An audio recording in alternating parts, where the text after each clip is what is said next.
in Southland, something extraordinary's happened, and I've been waiting this for a long time. Federated farmers are suggesting that they need to declare war, at least political, not overt, but the guns involved anyhow, against the Fish and Game Council, and we're about to find out why. Welcome to Bernadette Hunt, Federated Farmers spokesperson from Southland. Welcome to the show. You've probably heard my rant. Don't you feel that they... what's it like dealing with schizos on a regular basis? Oh goodness, I don't know that I'd name them quite like that, but yes, no, we have had enough. We've called time on being nice with Southland Fish and Game, and we've had enough. Okay, so let's take us back before we even start there. I invited you onto the show because you say a legal technicality is costing farmers and adding another layer of bureaucracy. As a consequence, you want an amendment to the Resource Management Act. Can you just tell us about that first, and then we'll move on to Fish and Game second? Yeah, sure. So look, the Southland Water and Land Plan has been going through court process after court process. It's been in the process for 10 years. My entire time with Federated Farmers, we've been battling the Southland Water and Land Plan. And a big part of that has been loads and loads of pushback from Fish and Game and the Green Lobby generally to introduce more and more and more rules and complication to make land use difficult. And it's cost us hundreds of thousands of dollars in court to try and get any practicality into this water and land plan. One of those things that they appealed, at the end result of that, which has gone all the way to the High Court and the Court of Appeal and come back again, will result in farming being illegal unless you have a resource consent, because it means, and this is ridiculous, you will love this, it means that anything that flows over farmland into a waterway that carries nutrients will become illegal. It will need a resource consent. We have just had the most ridiculous spring. There is so much rainfall flowing into those waterways right now. That will all be illegal because it's flowing over farmland into waterways. It means that every farmer has to have a resource consent to allow rainfall and urine from animals and whatever else flows across the land into waterways to allow for that, which is ludicrous. It can't happen. Because what's the perverse effect of that? If you don't get the resource consent, then what do? Stop the rain? It's nuts. And that's what has led to this. Okay, so you're saying that the real problem is Section 70 of the Resource Management Act. What does Section 70 do? Section 70 says that if you are discharging into a waterway with nutrients that contains nutrients, then you have to have a consent.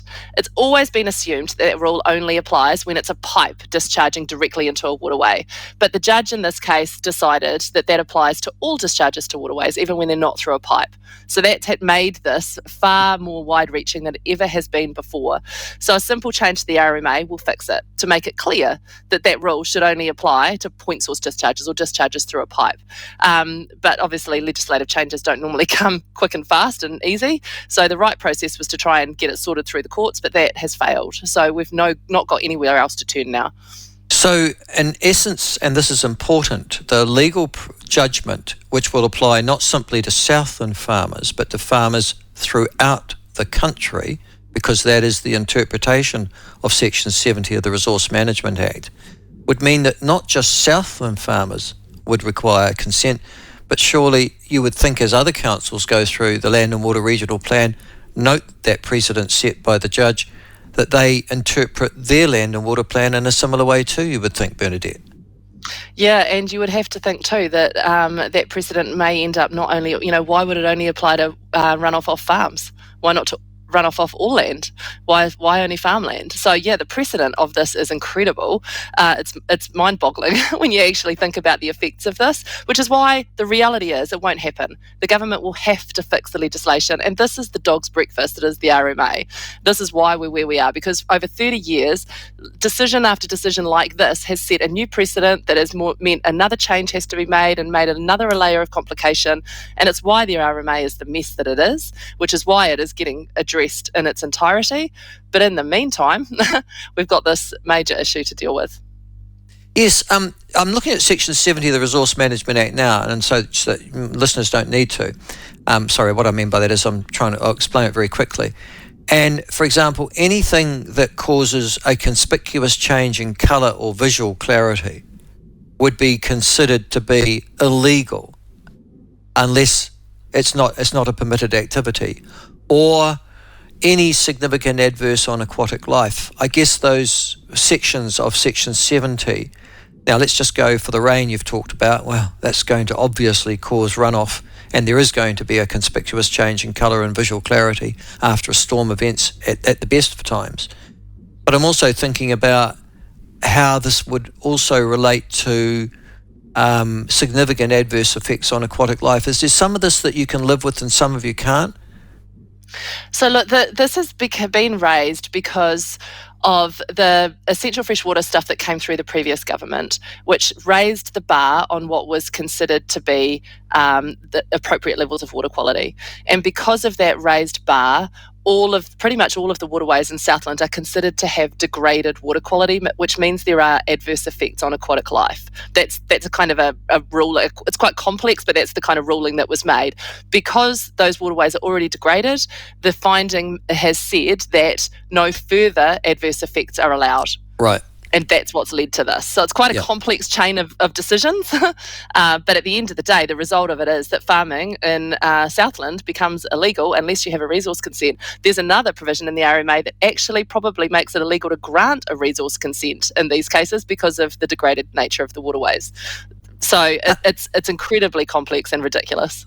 Okay, so all right, and you're seeking a change from the government. You might get that in actual fact. In fact, I know that on Friday, and you probably know this as well, that the Minister for the Environment and the Minister of Agriculture, Penny Simmons and Todd McClay, are on your way. Are you meeting them? I'm not personally. I'm not actually. Sorry, no, I'm a little bit in the dark on that one. But I've been trying to hide in the background of Federated Farmers of late. I'm not doing it very well. But no, there'll be others that are involved in those meetings, I'm sure. Okay, all right. I'm sure that Section 70 will be raised with them. Listen, the other thing that's come out this morning is that Federated Farmers Southland are now calling for local farmers to boycott fish and game and remove fishing access across their land. Farmers have always allowed anglers, says your president, Jason Herrick, to walk across their land as a gesture of goodwill. But unfortunately, that goodwill has been completely eroded by Southland Fish and Game. We're fed up with Southland Fish and Game's persistent, belligerent, anti-farming rhetoric and their opposition to everything we do. I've sort of given my view on the schizophrenia of Fish and Game as an organisation, but what in specific set you off? This has been this is the last straw. So this last thing has been the thing that's tipped us over. But honestly, it's been relentless. So I mentioned before, 10 years this plan has taken because of the Green Lobby and in particular Fish and Game trying to push for just utterly impractical rules that would undermine the productivity of the region, particularly farming. And some specific examples very recently, gravel management in rivers. So gravel builds up in rivers relentlessly if you don't manage it, and it causes riverbanks to carve out, it causes bridges to get washed out, it causes the rivers to become shallower. So when we have massive rainfall events, we have flooding more rapidly. So and Fish and Game are absolutely obstructive in terms of allowing us to manage the gravel in rivers to avoid cost and to avoid damage. So that's one thing that's been an ongoing issue for years and just gets worse and worse. We're not getting any headway on it. And another one very, very recently, you may have seen Waituna Lagoon is a very important tidal lagoon in the south of Southland. And when that gets built up, it causes massive flooding of farmland, of roads, of infrastructure, and there needs to be a digger needs to get in there basically and open the lagoon to the sea to let the water out. And until we can do that, the water builds up and causes massive flooding. Fish and Game, again, constantly obstructive in that. Massive flooding went on. It was a huge exercise to get permission to open that lagoon just to relieve flooding and the damage that was being caused. They're two very recent current examples, but it's honestly one thing after another, and we're just over it.